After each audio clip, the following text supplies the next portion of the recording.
And with that forecast, it is clear that winter is far from over. And with brutally cold temperatures again this weekend, Meghan Schiller has been talking with roofing, gutter, and heating experts about how to be prepared. Meghan.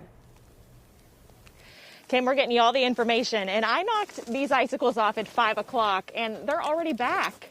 Just rude. Now, these ones are within reach, but those ones up there, yeah, not so much. And experts say, don't try to be a hero this weekend.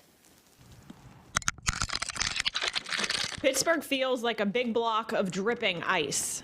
If you walk around your street in Pittsburgh, you're going to see that 80% of the houses have icicles coming off them. Gutter and roofing expert Philip Evans is already getting calls from homeowners feeling anti-icicle. They were getting some water in their house from the ice going into their basement.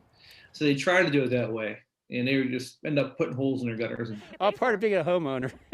Alan Feinberg's swollen and frozen gutters sprung a new problem inside. We actually got some water in our kitchen that we think after that heavy rain we had the other night with all the ice, and we think it backed up under the roof there. He's hiring help instead of landing himself in the hospital. I don't recommend anybody setting ladders up, getting up under gutters, busting icicles off. Homeowners staying inside will rely heavily on this guy. The big thing this morning was an emergency install. Heating expert Bill Gagrick says stop cranking the thermostat. Keep it between 70 and 72. A lot of no heat at really odd times. Normally, our latest call is around 8 o'clock in the evening, but we've had some late ones. It's never convenient. It's never a good time. No, they never go down at a convenient time.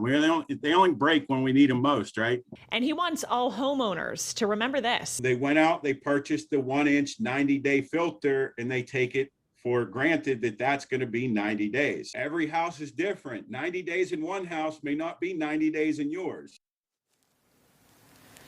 So this weekend, as the temperatures drop and the snow continues to accumulate, some people might run into issues with their furnaces. He did want people to know this.